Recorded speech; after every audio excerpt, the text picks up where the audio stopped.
இது புருஷாமிருகம்.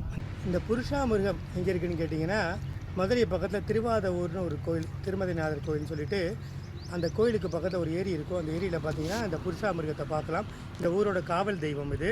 குபேரன் வனத்தை காவல் காத்த இது தெய்வம் தான் இது. இதுக்காக இதுக்கு பேர் புருஷாமிருகன்னு பார்த்தீங்கன்னா, இடுப்புக்கு மேலே பார்த்தீங்கன்னா மனிதரோட அமைப்பு இருக்கும். நம்ம மனிதரோட உடல் அமைப்பு எப்படி இருக்கோ அதே மாதிரி இருக்கும். நீங்கள் முகத்தை கூர்ந்து கவனிச்சிங்கன்னா தெரியும் மனிதரோட முகம். இடுப்புக்கு கீழே பார்த்தீங்கன்னா மிருகத்தோட அமைப்பு, கிட்டத்தட்ட சிங்கத்தோட அமைப்பு. ஏன்னு கேட்டிங்கன்னா சிங்கம் மாதிரி இது பயங்கர பலம் வாய்ந்ததான். அது சிங்கத்தை விட 1000 மடங்கு பலம் வாய்ந்ததான்.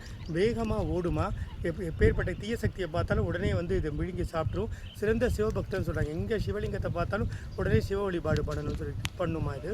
குபேரனுக்கு வனத்தை இதை காவல் காத்த இதில் முக்கியமானதில் இதுதான் மெயின் புருஷாமிருகம்னு சொல்லிட்டு. எந்த தீய சக்திகளும் இந்த குபேர வனத்துக்குள்ளே அண்டாமல் விட்டு காவல் காத்த தெய்வம் தான் இது. புருஷாமிருகம் வந்து ரொம்ப ரேர். இந்த ஊரில் நீங்கள் பார்க்கலாம், அதுக்கப்புறம் காசியில் பார்க்கலாம். சொதையெல்லாம் வந்து கோபுரத்தில் பார்த்துருக்கலாம். பட் சிலைகளாக வழிபாடு பண்ணுறது வந்து மெயினாக இந்த ஊரில் இருக்க அந்த ஏரிக்கரையில் பார்த்தீங்கன்னா காவல் தெய்வமாக இருக்குது. குபேரனோட விஷயங்களில் வந்து நிறைய குபேரனை பற்றி தகவல் போட்டிங்கன்னா நிறைய நீங்கள் தெரிஞ்சுக்கிட்டே இருக்கலாம். குபேரனுக்கு 2 புதல்வர் இருக்காங்க. குபேரனோட ஆயுசன் பார்த்தீங்கன்னா மணிமான் ஒரு தூதுவர். அப்புறம் குபேரனுக்கும் பாண்டவர்களுக்கு என்ன சம்மந்தம் இருக்குது, குபேரன் ராமாயணத்தில் அவரோட பாட்டு என்ன அப்படின்னு நிறைய விஷயங்கள் இருக்குது. குபேரன் சொந்த ஊர் இலங்கைனா அதுக்குண்டான ஆதாரங்கள் என்னென்னு பல தகவல்கள் இருக்குது. பத்ரிநாத்தில் குபேரன் இங்கே வந்திருக்காரு. அது மாதிரி நிறைய விஷயங்கள் பார்த்திங்கன்னா குபேரனுக்கு நிறைய புராணங்கள் இன்னும் மக்களுக்கு தெரியலை.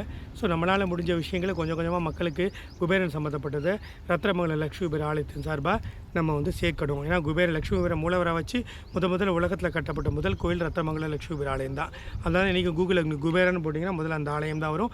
அந்த ஊர்லேயே 300 வருஷத்துக்கு முன்னாடி லக்ஷ்மி கல்வெட்டை வச்சு புராதனமாக வழிபட்டனால தான் அந்த ஊரில் லக்ஷ்மி சம்மந்தப்பட்ட கோயில் அமைஞ்சிருக்குது. பாண்டவர்கள் வந்து ஒரு பெரிய யாகங்கள் நடத்தும்பொழுது கிருஷ்ணன் ஐடியா கேட்கும்போது அவர் என்ன சொல்கிறாரா, நீ வந்து குபேர வனத்தை காவல் காக்கிற அந்த புருஷாமிருகத்தை கூட்டிகிட்டு வந்து அந்த யாகத்தை வந்து காவல் காக்க வையே. அந்த புருஷாமிருகம் வந்து ரொம்ப ரொம்ப சக்தி வாய்ந்தது. குபேர வனத்துக்கு போய் புருஷாமிருகத்தை அழைக்கிறாரு. அது சண்டவர்கள் நடத்துகிற அந்த வெற்றி பெறக்கூடிய யாகங்களை வந்து தடைபடாமல் அது வந்து காவல் காத்த தெய்வம் இந்த புருஷாமிருகம். இந்த புருஷாமிருகம் வந்து குபேரனுக்கு வனத்தை வந்து எந்த அந்நிய சக்திகளும் உள்ளே வராமல் காவல் காக்கக்கூடிய மிகவும் சக்தி வாய்ந்த மிருகம். திருமதிநாதர் சிவனை தரிசனம் பண்ணிவிட்டு கொஞ்சம் தூரம் நடந்து வந்தீங்கன்னாவே ஒரு வளைவில் டேர்னிங் மாதிரி ஒரு பெரிய கம்மா ஏரி இருக்கும். அந்த ஏரிக்குள்ளே இருக்கும். இன்றைக்கி வருஷம் புரட்டாசி சனிக்கிழமை அவருக்கு வந்து விசேஷமான பூஜை நடக்குது. இவரே தரிசனம் பண்ணுங்கள். உங்களுக்கு நோய் நொடிகள் ஏதாவது இருந்தால் நீங்கும்.